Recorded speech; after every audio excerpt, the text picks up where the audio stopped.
Hello students, welcome in my YouTube channel.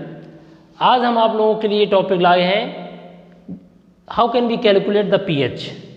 अगर आप ध्यान से देखें, हम पीएच कैसे कैलकुलेट करेंगे, ये बहुत इंपॉर्टेंट टॉपिक है। ये हर क्लास के स्टूडेंट के लिए, खासकर 10th से स्टार्ट होता है और 10th 11th में भी है। पीएच से रिलेटेड क्वेश्चंस भी होते हैं, न्यूमेरिकल टाइप के भी होते हैं, लेकिन 10th क्लास के स्टूडेंट आपका ये acid base and salt chapter number 2 में ये हम पढ़ते हैं कि पीएच के बारे में। पहले तो आपको हम बता दें, पीएच जो होता है ये काफ़ी डेली लाइफ में यूज़ करने वाली चीज़ भी है। पीएच का फुल फॉर्म क्या होता है? Power of hydrogen. Power of hydrogen. तो power of hydrogen, P means power, H का मतलब हाइड्रोजन, पावर ऑफ हाइड्रोजन। तो अगर हम बात करते हैं यहाँ पर पीएच के बारे में, हम कैसे कैलकुलेट करेंगे, तो सबसे पहले इसके ऊपर एक न्यूमेरिकल वगैरह भी आते हैं कि इसको कैसे सॉल्व किया जाए, वो भी बताएंगे आपको। सबसे पहले हम आपको बता दें कि पीएच होता क्या है। पीएच का फार्मूला होता है -log H+आयन। अगर आप ध्यान से देखें, आपसे पूछा जाए पीएच किसे कहते हैं, पीएच किसे कहते हैं, तो आप कहेंगे negative logarithm of hydrogen ion concentration. आप कहेंगे, इसकी डेफिनेशन हो गई निगेटिव, ये लॉग का मतलब होता है मैथ में लॉगरिथम, तो logarithm, negative logarithm of hydrogen ion, और ये जो ब्रैकेट होता है इसका मतलब होता है कंसंट्रेशन। तो आपसे पूछा जाए व्हाट इज द पीएच, तो आप एक लाइन का स्टेटमेंट याद कर लीजिए, negative logarithm of hydrogen ion concentration is called pH. यानी अगर आपसे कहा जाए हिंदी में कैसे कहेंगे, तो हाइड्रोजन आयन सांद्रता बोलते हैं कि ऋणात्मक लघुगुणक को पीएच कहते हैं। तो negative logarithm of hydrogen ion concentration is called pH, ये इसको डिफाइन करते हैं। पीएच में क्या होता है कि पीएच बराबर जब लगाएंगे, अगर हमें माइनस चार्ज हटाना है तो लॉग, ये माइनस जो है हटा देंगे, लेकिन ये H+ आयन जो ऊपर है वो नीचे आ जाएंगे। तो अगर आप ध्यान से देखें, इसको हम ऐसे भी लिख सकते हैं, पीएच बराबर log 1/H+ आयन। इसमें क्या रिलेशन है दोनों में? दोनों एक दूसरे के इनवर्सली प्रोपोर्शनल हैं, यानी डायरेक्टली नहीं है, अपॉन में चला गया। तो ये देखो, हाइड्रोजन आयन का कंसंट्रेशन और पीएच में रिलेशन दोनों की दोनों इनवर्सली प्रोपोर्शनल हैं। कैसे इनवर्सली प्रोपोर्शनल हैं? ये इनवर्सली प्रोपोर्शनल है, जैसा कि आप देख रहे हैं, pH is inversely proportional to H+ ion. अगर H+ आयन का कंसंट्रेशन बढ़ेगा तो पीएच की वैल्यू घटेगी।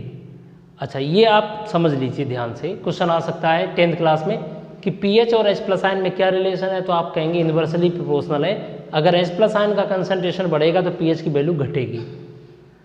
ये बात होगी आपकी पीएच से रिलेटेड, फार्मूला हो गया। अब आप कहेंगे कि सर यहाँ पर जो पीएच है वो H+ आयन से रिलेशन है, आपको बताएं H+ आयन एसिड में होते हैं। जैसे कोई एसिड है, ये क्या करता है, पानी में जब इसको डालेंगे वाटर में, तो ये डिसोसिएट होगा H+ में और Cl- में, तो ये हमको H+ आयन देगा। और एसिड जितना ज़्यादा डिसोसिएट होकर H+ आयन देगा, ज़्यादा H+ आयन देगा, उसकी पीएच उतनी ही कम होगी। इसका मतलब पीएच जितनी कम होगी वो ज़्यादा एसिडिक होगा। इसीलिए पीएच स्केल बनाया गया है। पीएच स्केल में 0 से लेके 7 और 7 से लेके 14 होता है। अगर पीएच में पीएच वैल्यू 7 से 0 की तरफ आती है, घटेगी वैल्यू, डिक्रीज, पीएच की वैल्यू डिक्रीज करेगी। 7 से 7 होता है न्यूट्रल, जैसे वाटर, शुद्ध पानी का पीएच 7 होता है। तो अगर उसमें आप एसिड मिला दीजिए तो पीएच 7 से कम होती चली जाएगी। दो तरह के एसिड होते हैं, वीक एसिड, स्ट्रॉन्ग एसिड। जो स्ट्रॉन्ग एसिड होते हैं वो H+ आयन ज़्यादा देते हैं। अगर H+ आयन ज़्यादा देगा तो पीएच वैल्यू घटेगी। तो अगर इसका मतलब 7 से नीचे इधर आएंगे 0 की तरफ, तो एसिडिक स्ट्रेंथ बढ़ेगी, एसिडिक करेक्टर बढ़ेगा, एसिडिक करेक्टर बढ़ेगा। और 7 से 14 तरफ जाएंगे तो बेसिक करेक्टर बढ़ेगा। तो एक बात तो क्लियर है, पीएच वैल्यू घटती है तो एसिडिक करेक्टर बढ़ेगा, 7 से नीचे 0 की तरफ जाती है। तो बताइए सबसे स्ट्रॉन्ग एसिड कौन होगा, 0 कि 7? 7 तो न्यूट्रल होता है। तो 7 से इधर 6 हो गया, 5 हो गया, 4 हो गया, 3 हो गया, 2 हो गया, 1 हो गया, 0। तो अगर पीएच घटेगी, अगर 0 आता है पीएच वैल्यू, तो इसका मतलब वो ज़्यादा एसिडिक है। ओके, और 7 से ऊपर जाती है तो बेसिक करेक्टर बढ़ता है। तो अगर हम pH निकाल लें तो हम उससे बता देते हैं कि सॉल्यूशन जो गिवन सॉल्यूशन है वो एसिडिक है कि बेसिक है। ओके, तो ये हो गया pH के बारे में। इसके बाद हम आपको बताते हैं कि pH कैसे निकालते हैं। फार्मूला आपको मैंने बता दिया है। अब ये आपके दिमाग में होगा ये फार्मूला कैसे आता है, उसको भी बताएंगे। तो pH का सवाल कैसे लगाते हैं वो भी बताएंगे। जैसे आपके सामने एक सबसे बड़ी पहला क्वेश्चन ये आता है कि ये जो H+ आयन है वो H+ आयन कैसे निकाला जाए। तो आपको बता दें H+ आयन जो होता है ये कंसंट्रेशन होता है, मोलर कंसंट्रेशन। आपने मोल सुने होंगे, ये मोलर कंसंट्रेशन कहलाता है। बड़े ध्यान समझिए, अगर आपको ये चीज़ आ गई निकालना तो pH निकल आएगी। H+ आयन का मतलब यहाँ पर जो ब्रैकेट लगा है इसका मतलब मोलर कंसंट्रेशन। मोलर कंसंट्रेशन होती है मोल पर लीटर में। आपको बता दें मोल पर लीटर को हम लोग एक वर्ड यूज करते हैं, आगे 11th में पढ़ोगे, मोलैरिटी बोली जाती है। इसे कैपिटल M से रिप्रेजेंट करते हैं मोलर कंसंट्रेशन को। जैसे हम आपको बताते हैं कि जैसे हमारे पास HCl हमारे पास लिखा है कि 36.5 ग्राम हमने HCl लिया, 1 लीटर में घोल करके सॉल्यूशन बना लिया पानी में डाल के। तो कहने का मतलब इसका कंसंट्रेशन हो गया 36.5 ग्राम पर लीटर। मतलब समझना, हमने 1 लीटर का मेजरिंग सिलेंडर लिया, 1 लीटर का मेजरिंग सिलेंडर है इस मार्क तक। अब हमने इसमें HCl 36.5 ग्राम हमने इसमें HCl डाल दिया और डालने के बाद में फिर हमने पानी मिला दिया। पानी मिलाने से सॉल्यूशन बनेगा, इक्वस सॉल्यूशन। तो पानी जैसे डालेंगे HCl आयनाइज भी होगा। तो ऑलरेडी ये कंसंट्रेटेड बोलते हैं। 2 तरह के सॉल्यूशन होते हैं, एक पतला डाइल्यूटेड, एक कंसंट्रेट। अगर कंसंट्रेटेड है तो उसमें HCl की अमाउंट ज़्यादा होगी पर यूनिट वॉल्यूम।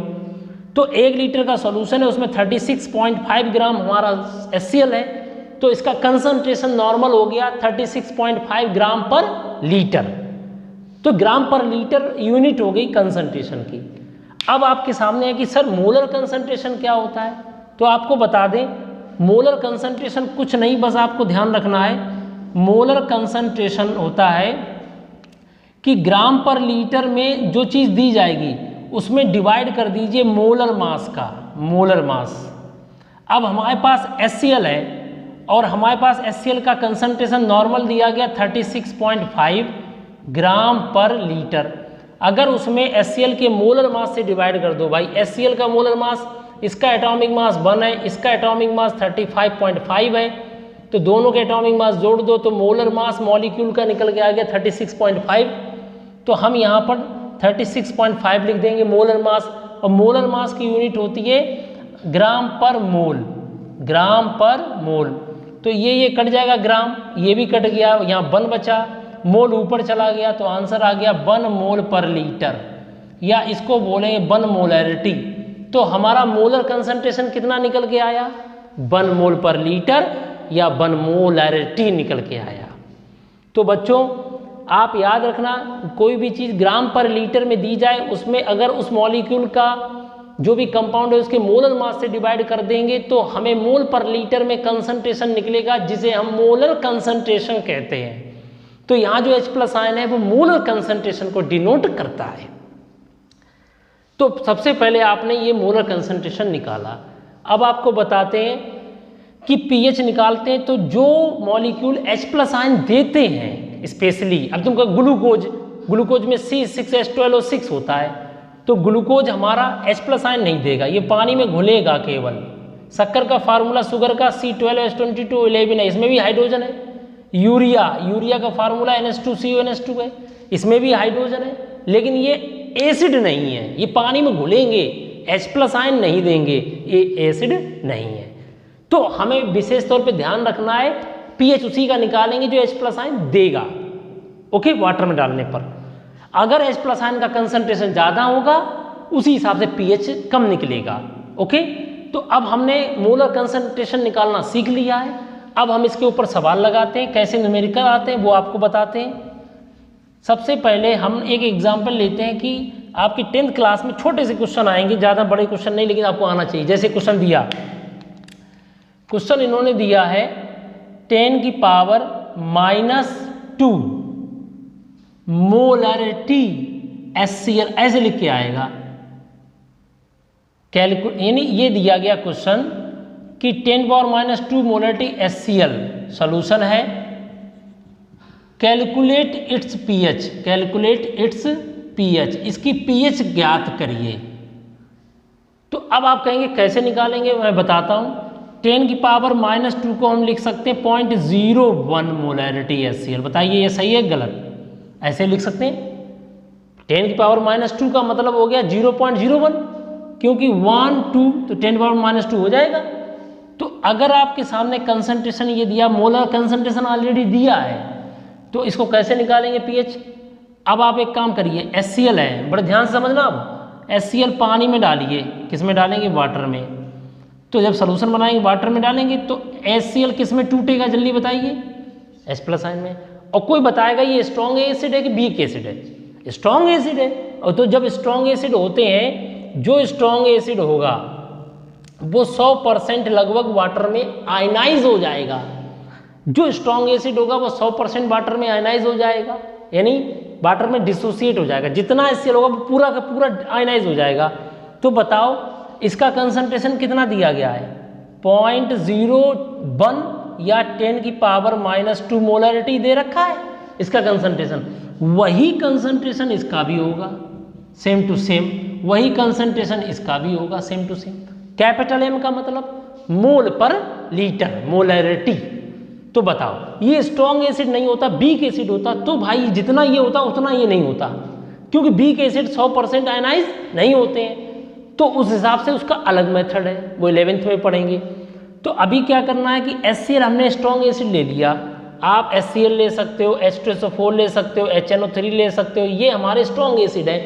इनका जो कंसंट्रेशन होता है वही कंसंट्रेशन इनका H+ आयन का होगा। तो बेटा H+ आयन का कंसंट्रेशन कितना है? जितना इसका है। तो H+ आयन का कंसंट्रेशन, मोलर कंसंट्रेशन के लिए ब्रैकेट कितना दे रखा है? -2 मोलरिटी। मोलरिटी का मतलब आप लिख सकते हो मोल पर लीटर। अब सवाल लग जाएगा पीएच बराबर क्या फार्मूला होता है? -log H+ ion. ओके, अब आप क्या करेंगे? पीएच बराबर -log, बताओ बच्चों H+ आयन का कंसंट्रेशन कितना दे रखा है? 10⁻², यहाँ लिख दिया मैंने। अब क्या करेंगे? माइनस माइनस क्या हो जाएगा? ये जो पावर होती ना, ये पावर आगे आ जाती है, हमेशा याद रखना। तो -2 आगे आएगा इसके साथ, तो माइनस माइनस प्लस और 2 आगे आ गए, और क्या बचा इधर? log 10। क्या बचा है? log 10। और बच्चों log 10 की वैल्यू अभी log टेबल से आप देखना भी हम एक दिन बताएंगे। अभी आप इतना याद रखिए, log 10 की वैल्यू होती है 1। अभी आप लर्न कर लीजिए, log 10 की वैल्यू 1। तो 2 × 1 = 2। तो बच्चों बताओ पीएच कितना निकल के आया? पीएच हमारा निकल के आया है 2। तो इस तरीके से हमारा पीएच निकल के आया, सॉल्यूशन का 2 निकल के आया। तो बच्चों बताओ ये 2 पीएच आया तो एसिडिक है कि बेसिक? पहली चीज 7 से कम एसिडिक। स्ट्रॉन्ग एसिड है कि वीक एसिड? 0 के करीब है। 7 से कम आएगी पीएच तो एसिडिक कैरेक्टर बढ़ेगा। हम किधर जा रहे हैं? 7 से 2 3 मतलब घट रहे हैं, तो 2 हमारा स्ट्रॉन्ग एसिड की कैटेगरी में आ रहा है। तो इस तरीके से पीएच हमने निकाल ली है। अगर आपसे कहा जाए, चलिए बताइए, इसी सवाल में यहाँ लिखा हो 10⁻⁻1, पर ध्यान समझना, HCl, इसका पीएच निकालिए। अब सॉल्यूशन का कंसंट्रेशन कितना हो गया? 10⁻⁻1, और 10⁻⁻1 को लिख सकते हैं 0.1 मोलरिटी। ओके, तो आप क्या करेंगे? यहाँ पर 10⁻⁻1 मोलरिटी, वो ये 100% आयनाइज होता है, तो जितना कंसंट्रेशन इसका है उतना कंसंट्रेशन H+ आयन का Cl- का होगा। तो सेम टू सेम हो गया। और मुझे पीएच निकालने के लिए क्या चाहिए? H+ ion. फार्मूला के अकॉर्डिंग पीएच तभी निकलेगा जब H+ आयन पता हो। तो H+ आयन का कंसंट्रेशन कितना हो गया? 10⁻⁻1 हो गया। अब हम यहाँ पर -2 की जगह क्या कर दिया? -1। तो बच्चों बताओ, माइनस माइनस प्लस 1 आगे आ गया, तो 1 × log 10 की वैल्यू 1, तो आंसर कितना आ गया?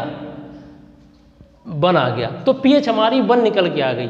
तो बताओ, अगर तुम्हारे पास में 2 सॉल्यूशन दिए जाएं, एक आपका दिया जाए 10 की पावर -2 मोलरिटी, एक 10 की पावर -2 की जगह -1 मोलरिटी HCl।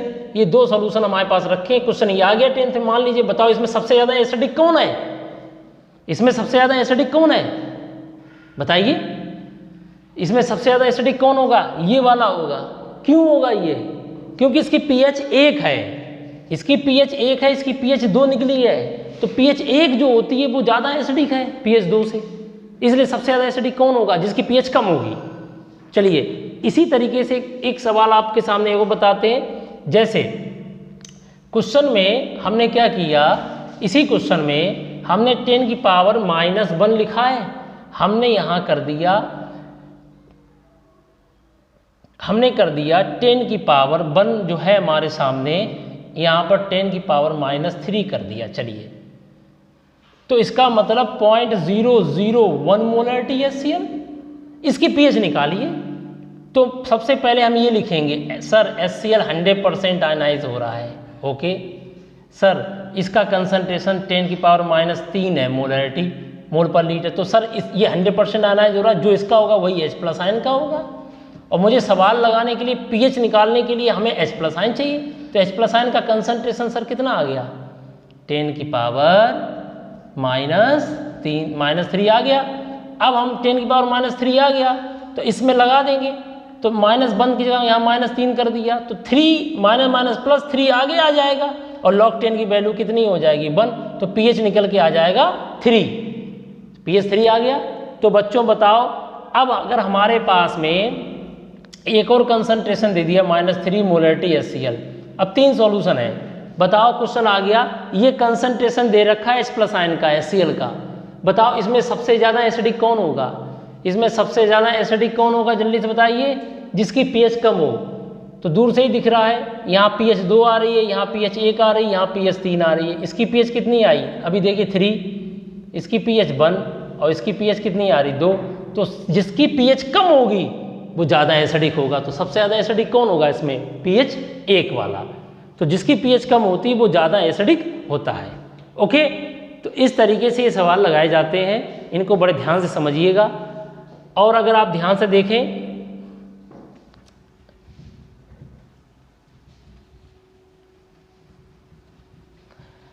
इसी में कोई भी क्वेश्चन हो, चाहे H2SO4 हो, चाहे कोई भी एसिड हो, अब अगर आप ध्यान से देखें, अगर हमने लिख दिया 10 की पावर -4 HCl, इसकी pH निकालिए। अब ये कैपिटल M का मतलब क्या होता है, मोलैरिटी, ये कंसंट्रेशन दे रखा, तो बच्चों HCl 100% आयनाइज हो जाता है, इसका कंसंट्रेशन -4 है, तो इसका भी -4 होगा, इसका भी -4।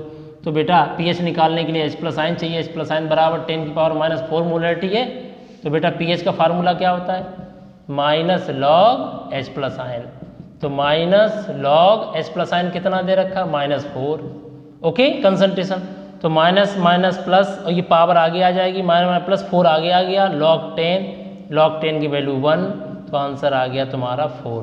तो बेटा pH निकल के आ गई 4। ओके, तो इस तरीके से हम सवाल को लगा सकते हैं, हम पता कर सकते हैं। अगर हमें कंसंट्रेशन दिया जाए H+ आयन का, तो पूछा जाए किसकी pH कितनी होगी, कौन ज़्यादा एसिडिक होगा, तो हम बता देंगे। तो बच्चों बताओ, अगर 10 की पावर -4 मोलरिटी का HCl है, तो इसकी pH कितनी निकल के आई अभी 4। अब बताओ सबसे ज़्यादा एसिडिक कौन है, सबसे ज़्यादा एसिडिक इसमें जिसकी pH कम है। मान लीजिए ये सोल्यूशन A है, ये B है, ये C है, ये D है। अब आपसे पूछा जाए, बताइए इंक्रीजिंग ऑर्डर में, क्वेश्चन ये दे रखा है, हमारे पास 4 सॉल्यूशन है HCl के, चारों का कंसंट्रेशन अलग अलग दे रखा है, बताइए pH का सही क्रम क्या होगा, सही ऑर्डर क्या होगा, इंक्रीजिंग ऑर्डर, डिक्रीजिंग ऑर्डर हो सकता है। तो इंक्रीजिंग ऑर्डर में सबसे कम पहले, जिसकी pH सबसे, देखिए इंक्रीजिंग ऑफ pH, तो या इंक्रीजिंग ऑफ एसिडिक करेक्टर, तो मैं बताऊं, मैं यहाँ लिखूंगा increasing order of acidic character, increasing order of acidic, सबसे ज़्यादा एसिडिक, तो सबसे कम एसिडिक कौन होगा, सबसे कम इसमें कौन एसिडिक होगा, जिसकी pH ज़्यादा हो। तो ये 10 की पावर -4 मोलरिटी, फिर उससे ज़्यादा 10 की पावर -3, फिर उसके बाद 10 की पावर -2, फिर 10 की पावर -1 मोलरिटी, इसका मतलब क्या, इसकी pH ज़्यादा है, इसकी pH फिर 3 है, इसकी pH फिर 2 है, इसकी pH 1 है, तो बताइए सबसे ज़्यादा एसिडिक कौन हुआ जाके, जिसकी pH कम है। ओके, तो ये बढ़ता क्रम किसका है, एसिडिक करेक्टर का, और pH का घटता क्रम है। pH घट रही है लेकिन एसिडिक स्ट्रेंथ बढ़ रही है। तो बच्चों इस तरीके से हम pH को कैलकुलेट करते हैं, और इस पर बेस्ड न्यूमेरिकल्स आगे हम और जोड़ेंगे, क्योंकि ये टॉपिक बहुत ही इंटरेस्टिंग है, बेस है आगे कंपटीशन एग्जाम्स के लिए, 10th क्लास में है। तो हम चाहते हैं इसके ऊपर हम और अच्छे वीडियोस बनाएं, तो नेक्स्ट वीडियो हम लेके आएंगे और अच्छा। ओके, कमेंट्स करिएगा कोई प्रॉब्लम होती है। एंड हमारे प्यारे स्टूडेंट्स, आप लोग इसको वीडियोस को शेयर भी कर दिया करें हैं, और साथ ही साथ में सब्सक्राइब भी कर लीजिए जिन लोगों ने सब्सक्राइब नहीं कर रखा है। And thanks for watching, thank you very much.